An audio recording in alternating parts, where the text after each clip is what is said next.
Grower ini kan memang di fase generatif ya. Ya. NPK Mutiara Grower dengan kandungan 15, 19, 20 itu kan memang di posisi memang di generatif. Kalau seandainya kayak grower itu kan dipakai di vegetatif, tuh sebetulnya bener apa salah?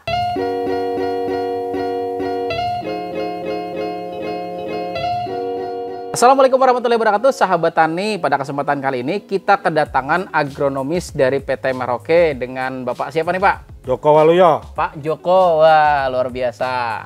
Nah terima kasih Pak ya udah mau hadir di podcast tani, dan pada kesempatan kali ini kita mau nanya-nanya tentang pupuk Pak. Benar ya, siap. Oke, nah jadi agronomis di PT Merauke Pak, ini udah berapa lama nih Pak? Saya bergabung di PT Merauke tahun 2017. 2017, oke. Berarti sudah lumayan lama Pak ya? Ya, sebelumnya kita di dunia pestisida, Mas. Oke, luar biasa. Nah, kan kita tahu bahwa PT Merauke itu kan bergerak di bidang pupuk tanaman, Pak ya. Betul. Nah, dan terkait dengan pupuk juga begitu kan ada kata pupuk, PUK gitu, Pak. Pupuk. Nah, sebenarnya pupuk itu apa sih, Pak? Sebenarnya pupuk ini kan makanan ya, atau nutrisi yang memang diperlukan oleh semua tanaman. Baik tanaman pangan, tanaman horti, dan tanaman perkebunan. Itu biasanya diaplikasikan sesuai dengan porsinya, Mas. Kapan pada waktu pemakaiannya kita harus sesuaikan dengan fase-fasenya atau masa usia tanamannya. Lalu terkait dengan usia, berarti kan terkait dengan fase, Pak ya. Betul. Nah, dimana kan kita tahu bahwa fase tanaman itu kan terbagi menjadi fase vegetatif nih ceritanya, dan yang kedua fase generatif. Nah, bagaimana kita tahu pupuk itu adalah pupuk fase vegetatif, dan bagaimana kita tahu bahwa pupuk tersebut adalah pupuk fase generatif gitu Pak? Kalau secara simpelnya ya, fase vegetatif itu kan memang di masa-masa pertumbuhan. Secara umum, unsur yang sangat diperlukan itu adalah unsur N atau nitrogen, fosfat yang cukup tinggi Mas, di fase-fase vegetatif. Kalium itu ada, tapi sedikit. Itu dari segi makronya. Nanti kan ada Mas yang mikronya kayak mikro sekundernya, kalsium, magnesium, sulfur itu pasti harus masuk. Belum lagi mikro esensialnya kayak tembaga, kayak zinc, kayak mangan, plumbum, boron. Itu diperlukan walaupun keperluannya sedikit. Itu tadi vegetatif berarti lebih banyak nitrogen dan juga fosfat. Sementara kalium memang tidak sebanyak dua unsur hara tadi. Kalau generatifnya gimana tuh Pak? Kalau generatif biasanya kita karena memang dari SOP dari perusahaan kami, biasanya N sedikit, P-nya cukup tinggi dan K lebih tinggi. Jadi istilahnya perbandingan itu nanti ada 20, 40 dan sekitar 40%-nya. Jadi di masa generatif itu fosfat dan kalium itu memang unsur yang sangat diperlukan dengan volume yang cukup banyak. Cuman begini Pak, kan kalau dari mereka sendiri kan banyak produknya begitu Pak. Boleh nggak kalau misalnya kita mungkin satu persatu Pak ya, satu persatu dalam arti kan pupuk mana yang bisa dipakai untuk fase vegetatif, begitu pupuk mana yang memang dispesialisasikan dipakai untuk masa generatif gitu Pak. Kalau untuk tanaman ya kita spesifikasi di horti lah ya. Horti ini kan rata-rata 2 bulan udah masa generatif ya. Contoh kayak kita tanaman cabai lah. Ini kan trennya di Kalimantan Selatan kan cabai rawit. Sprinter itu biasanya aplikasinya di fase pertumbuhan atau fase vegetatif 7 hari setelah tanam. 7 hari setelah tanam itu udah bisa diaplikasikan pakai NPK Multisprinter dengan kandungan 20 10 10. Nah, setelah itu tergantung petaninya mau pakai kocoran atau pakai tunggal ya. Kalau kocoran itu kan rekomendasi dari kami itu antara 4 sampai 5 hari sekali. Mungkin setelah 7 hari, mungkin di usia 11 12 hari masuk lagi. Kalau di tanaman horti, sprinter itu mungkin kita dimasukkan 2 kali aplikasi aja. Setelah itu nanti NPK Mutiara 16 sampai peralihan dari vegetatif ke generatif. Nah, mungkin kalau di horti 2 sampai 3 kali aplikasi. Setelah itu udah masa peralihan generatif, kita ganti lagi. NPK Mutiara 16 kita ganti dengan NPK Mutiara Growernya. Jadi berarti grower itu peralihan dari vegetatif ke generatif ya, gitu ya? Di masa-masa udah mulai berbuah lah Mas ya. Boleh diurut Pak, kan penempatan-penempatannya kan masih tadi sampai masa peralihan. di mana pada masa peralihan tersebut kita pakai grower. Sementara kan setelah peralihan itu ada masa mulai berbunga sampai pembesaran buah kayak gitu. Nah, terus setelah grower itu dipakai berapa kali dan grower itu dipakai sampai ciri-ciri yang seperti apa dan beralihnya ke pupuk apa? Grower ini kan memang di fase generatif ya. NPK Mutiara Grower dengan kandungan 15, 19, 20 itu kan memang di posisi memang di generatif.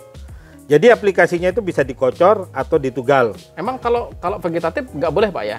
Sebenarnya kalau kami dari perusahaan kami itu memang SOP-nya seperti itu Mas. Tetapi petani ini kan umum ya Mas ya. Jadi ada yang jangankan gitu, kadang-kadang yang kalium aja itu bisa dimasukkan di awal. Tetapi ketika petani memang tidak ada masalah, tidak ada kendala di lapangan ya silahkan aja. Cuman sebenarnya kalau seandainya kayak grower itu yang dipakai di vegetatif, itu sebetulnya bener apa salah? Kalau kami tidak ada kata salah ya, kurang tepat aja. Kurang tepat ya. Kalau salah nanti kita bingung nanti. Itu aja. Karena NPK-nya itu kan semuanya ada Mas di situ. Tetapi karena unsurnya N dan PK-nya itu memang beda, kita lebih baik kurang tepat aja. Kita memang grower itu memang spesialisnya itu di masa-masa generatif. Karena kita mau mencari bobotnya, timbangannya, dan warna-warna kualitasnya kan ada di situ semua, Mas. Tapi gimana soal nitrogen tinggi itu, Pak? Kan katanya nitrogen, kan di grower itu sendiri kan nitrogennya tinggi nih, Pak. Nah, dan fosfatnya agak lebih rendah. Memang kaliumnya tinggi, dan kalium itu kan memang pupuk atau unsur hara yang memang dipakai untuk masa generatif. Tapi mungkin yang jadi permasalahannya kan nitrogen tinggi itu gimana tuh sebetulnya? Kenapa kok dipakai di generatif gitu? Sebenarnya kan tadi kita udah ngomong lah ya. Nitrogen kan ada 3 ya. Amonium, terus habis itu urea dan amonium dan nitrat. Grower itu ada dua unsur Mas di situ. Ada amonium dan ada nitratnya. Sama, NPK juga ada 16-16. Itu tidak murni di amonium. Itu mungkin sekitar 9,5 itu adalah amoniumnya dan nitratnya adalah sekitar 6,5. Nah, jadi asumsinya bahwa N-nya itu adalah 16. Sebenarnya bukan. Di situ ada 2 Mas, ada amonium dan ada nitrat. Lalu balik lagi nih ke pertanyaan soal setelah grower, rekomendasinya apa Pak? Kalau grower kita ya setelah grower bisa dimasukkan NPK Mutiara Profesional. Bisa itu juga subur kalibutir, tapi ya tidak langsung Mas ya. Hanya kita bisa bergantian lah. Itu tergantung nanti bisa Merauke MOP kasih L-nya. Karena ada beberapa tanaman yang memang tidak bisa atau tidak bisa nerima dengan resisten dari klor. Artinya kalau tanaman macam kayak cabai itu kan itu sensitif klor. Kemudian kayak tomat juga mungkin sensitif dan tanaman-tanaman lainnya begitu. Berarti rekomendasinya apa nih Pak berarti? Setelah grower ya bisa subur kalibutir atau NPK Mutiara Profesional. Nah, kan kalau kadang petani kalau dikasih 2 pilihan seperti itu kan kadang bingung nih aku mesti apa kayak gitu kan. Ciri-ciri saya mesti pakai subur kali dan ciri-ciri saya mesti pakai profesional itu seperti apa Pak? Subur kalibutir ya kita mau buka sedikit. Subur kalibutir itu fungsi utamanya Mas ya, dia kan kaliumnya bebas klor. Dia ada mengandung magnesium juga kan? Itu fungsi utama untuk di hasil produksinya. Utamanya adalah untuk meningkatkan bobotnya Mas. Bobot buahnya. Mungkin kita tambahkan kayak yang foliaran ya. Kayak kalium sulfat, Merauke MKP-nya. Di situ kan ada mengandung kalium dan ada juga fosfatnya juga. Belum lagi unsur yang lain. Kayak mikro foliarnya ya. Merauke Vitoflex. Selama ini kan petani taunya NPK-nya mungkin Mas ya. Padahal kalau kita ngikutin prosedur minimal 12 unsur lah. 12 unsur itu harus terpenuhin oleh tanaman. Kita yakin lah tanamannya akan berhasil. Selama ini taunya NPK. Nah, tapi kalau setelah pakai NPK dia kan tidak tahu lagi. Nah, padahal dia udah pakai semua Mas, tetapi belum tahu porsinya, mungkin dosisnya berapa. Nah, itulah tugas-tugas kami. Kita tidak mau menutup lah Mas, kita asal laku dah. Tetapi karena memang Merauke perusahaan kami itu punya sifat adalah after sales Mas. Petani make, ya kita minimal harus dampingin. Karena Mas kalau hanya make ketika ada komplain dari petani kita lepas tangan, nama perusahaan kami juga. Betul. Tadi kan Pak Joko cerita kalau awal kerja di Merauke itu kan 2017 nih. Berarti kan sekarang 2015 itu sudah 8 tahun nih Pak ceritanya. 8 tahun. dari 8 tahun mungkin mengelilingi petani begitu kan. Nah, sepengalaman Pak Joko, kira-kira kesalahan-kesalahan fatal apa sih yang sering dilakukan petani terkait dengan pemupukan, Pak? Nah ini, memang sekarang kan banyak yang otodidak lah Mas ya. Apalagi dengan dunia YouTube lah ya. Foto dan didak. Nah itu makanya. Jadi petani ini apalagi kalau udah kumpul di warung, yang satu bilang ini pakai diterapkan. Nah itu memang kita tidak bisa menutup juga. Berarti kesalahan pertama obrolan warung. Ya, human error lah. Iya. Setelah itu dosis Mas. Dosis ini kan fatal sebenarnya Pak. Dosis ini fatal. Karena pupuk ini kan kimia Mas sifatnya. Iya. Kelebihan bisa menyebabkan tanaman itu banyak lah ya. Salah satunya mungkin kayak rontok lah ya. Atau kita bahasa kampung itu Mas luruh lah. Iya. Nah akhirnya apa? Bingung lah dia. Padahal kalau tepat dosisnya aja, tepat ukurannya, walaupun dia tidak paham tetapi ada yang dampingin, pasti berhasil. Itu yang kedua. Yang ketiga Mas, banyaklah pupuk-pupuk yang beredar di lapangan. Iya. Ada yang murah, ada yang sedang, dan ada yang mahal. Semuanya itu punya nilai plus dan minusnya. Tetapi kami dari PT Merauke itu tidak akan pantang menyerah walaupun pupuk kita premium ya Mas ya. Iya, iya. Tetapi alhamdulillah petani tidak ada lah kayak komplain yang sifatnya model kayak demo-demo lah. Apalagi sekarang kan di daerah kami ini daerah Kalsel ya. Beberapa bulan yang lalu kan sempat heboh Mas. Apa pupuk-pupuk palsu ya Mas ya. Nah, jadi untuk membendung itu ya kita harus rajin aja Mas. Rajinnya ketemu dengan petani kuncinya. Kalau petani-petani yang masih tahap-tahap pemula lah, kita akan memang beda lah ya Mas ya. Cara penyampaiannya dengan petani yang udah petani kunci lah ya. Apalagi Mas petani sekarang kan terkejut Mas. Cabai ini kan baru-baru aja kok sebenarnya. Kalau tidak salah 7 tahunan lah mulai hebohnya di Kalsel Pak ya. Dulu kan jarang Pak. Sekarang gara-gara 200.000 kan per kilo. Iya. Akhirnya semuanya nanam-nanam Lombok. Tapi ada yang berhasil, ada yang enggak. Sebenarnya tidak ada yang salah Pak. Yang salah ya mungkin karena masalah pengetahuan Mas ya. Ya mungkin untunglah kayak Mas Rijal selaku YouTuber kan juga penyuluh. Memang tidak semua penyuluh seperti itu Mas. Taunya hanya kemana anjang sana anjang sini, tetapi dia ngasih solusi juga. Ya nanti Pak kita diskusikan. Itulah kelemahan di lapangan sini. Memang kadang-kadang Mas kita tidak bisa menerima kekecewaan petani. Apalagi kalau udah pupuk Mas kita masalah unsur makanan. Kadang-kadang kita juga pernah lah ngalamin bahwa Pak pupuk mahal.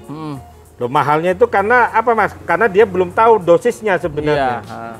Kalau dihitung-hitung lah ya, contoh lah, keperluannya itu tidak banyak kok. Contoh MKP misalnya. Nah, contoh lah kayak Merauke MKP. MKP di pasaran anggaplah 60.000 1 kilo.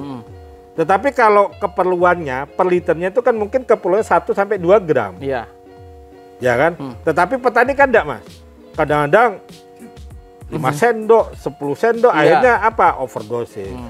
Jadi nanti dia menyalahkan produknya. Sebenarnya tidak ada yang salah Pak. Hanya kita aja yang perlu pendampingan ke bawah. Artinya mungkin saya tarik kesimpulan di sini kesalahan fatal yang mungkin juga fatal adalah petani itu kerja sendiri tanpa ada pendampingan begitu Pak ya. Intinya di situlah. Sebenarnya kan petani simpel Mas. Ya kita udah pernah ketemu ya, petani tua tapi dia nurut. Petani muda nurut, berhasil. Petani tua enggak nurut, petani muda atau petani milenial enggak nurut ya banyak aja yang gagal. Alasannya saya punya teori sendiri Pak, silahkan aja. Nah tetapi kan kita udah punya pegangan Mas. Standar operating procedure-nya. Ya, kita punya pegangan itu yang harus kita bawa ke lapangan. Jangan salah Pak, gara-gara Bapak memakai pupuk, jadi yang disalahkan pupuknya. Pupuk itu kan udah formula, udah sesuai lah Mas, standarnya lah, apalagi kalau udah ada SNI-nya. Tapi ke petani ini memang sekarang petani memang udah maju duluan lah Mas. Belum apa-apa, dia petanya udah lain sendiri. Itu yang memang kita hindari. Lalu nih, kalau dari beberapa kesalahan fatal yang mungkin sering dilakukan petani yang sudah Pak Joko sebutkan tadi, kira-kira nih, menurut Pak Joko solusi-solusi yang bisa diberikan, itu solusi-solusi yang mungkin bisa membuat petani itu bertaninya jadi lebih baik, itu gimana tuh Pak? Solusi-solusinya Pak? Kalau saya Mas ya, petani ini minimal lah. Dia harus cari pendamping lah ya. Yang kedua, petani harus mencari, anggaplah bapak angkat atau guru yang bisa jadi panutan. Kita tidak usah belajar lah Mas, karena karakter petani kan masing-masing lah ya. Ada yang memang dari pendidikan udah mampu, tapi teorinya hanya teori tapi praktek belum tahu. Ada petani yang benar-benar petani tulen, dengan dasar dia belum tahu keperluan berapa unsurnya apa yang diperlukan, akhirnya kesalahan di situ. Intinya kita harus ngikutin lah SOP-nya aja. Sebenarnya simpel Pak, petani kita simpel aja, ikutin anjuran. Jadi ikutin, yang penting ikutin anjuran. Ikutin anjuran aja, karena teori belum tentu sama Mas. Belum tentu sama lah, apalagi kalau udah kumpul dengan petani yang petani kunci ya, dia udah punya trik-trik sendiri lah. Tetapi dasarnya pasti sama. Petani kunci ini kan ada yang tertutup Mas ya. Ada yang tertutup dia. Contohnya kayak gimana tuh Pak? Tertutup itu ada yang ilmu mau dibuka, model kayak kita ya yang penting saya ini loh teori saya. Ada juga yang tertutup, mungkin hanya sekilas-sekilas saja lah, abu-abu. Akhirnya petani ya anggaplah kita ngobrol di warung, satu bilang pakai ini, dia langsung pakai ini. Ternyata setelah diaplikasikan kok beda. Padahal masih bibit sama, perlakuan sama. Tapi kan makanan yang beda. Akhirnya apa? Waduh, saya dibohongin sama dia. Sebenarnya tidak ada, memang karakter aja. Tapi ada juga yang ngebohongin Pak. Banyak. Banyak juga kan, dikasihnya ini gitu kan, isinya botolan, dimasukin nyata itu beda. Itu kan banyak juga. Nah, ya kita mau enggak mau kan memang harus ya mudah-mudahan lah. Kita memang enggak bisa enggak bisa melawan itu Mas. Sekarang zaman ini gimana caranya produk itu laku? Maka Mas hindarilah produk-produk yang aspal Mas, asli tapi palsu. Kalau punya kita ini kan memang udah ada logo sendiri ya. Lambangnya udah ada, lambang burungnya. NPK dari PT Merauke Tetap Jaya. Harga rata-rata memang punya kita premium lah. Tetapi kita tidak menjual harga itu, tapi kita jual adalah terpercaya karena kualitas. Pokoknya yang penting cari yang ada burungnya gitu ya. Itu aja. Jadi ya terima kasih lah kalau Mas Rijal ini memang jadi tim lah ya. Dulunya kan sempat join juga Mas dengan perusahaan kami kan, dengan Pak R, kepala agronomis kita. Sampai sekarang kan masih tanya aja dia, seringlah ketemu, ya sering-sering aja lah. Itu aja. Ya mudah-mudahan lah ya, mudah-mudahan kita bisa ngasih solusi lah ke petani. Dan terakhir Pak, kira-kira seandainya di depan sini lagi ditonton mungkin 10.000 orang atau 20.000 orang atau berapa orang begitu. Nah apa kira-kira Pak yang ingin Pak Joko sampaikan untuk petani-petani Indonesia Pak? Minimal kita ikhtiar Mas ya, itulah kata kunci kita. Ikhtiar, usaha dan doa. Pakailah produk yang sesuai lah. Jangan asal-asalan. Aspal gitu ya. Itu aja. Habis itu carilah pendamping di lapangan. Baik itu lewat penyuluh yang dari pemerintah maupun dari teman-teman swasta seperti kita. Kalau memang dia memang benar-benar memang punya jiwa sosial, dia akan terbuka kok Mas. Pasti akan terbuka. Masalah nanti hasil atau bagus atau enggaknya, itu kan semua kita serahkan aja. Itu aja. Jadi mudah-mudahan kedepannya kita bisa berkolaborasi lagi. Wah luar biasa. Nah terima kasih kita ucapin Pak Joko udah mau hadir di podcast Tani dan mudah-mudahan sharing kita bisa bermanfaat untuk petani-petani Indonesia ya. Amin. Terima kasih. Nah terima kasih saya Rizal Ansar dan Pak Joko undur diri dulu. Mudah-mudahan sharing kita bermanfaat dan kita akhiri dan ucapan wassalamualaikum warahmatullahi wabarakatuh. Waalaikumsalam warahmatullahi wabarakatuh. NPK Mutiara.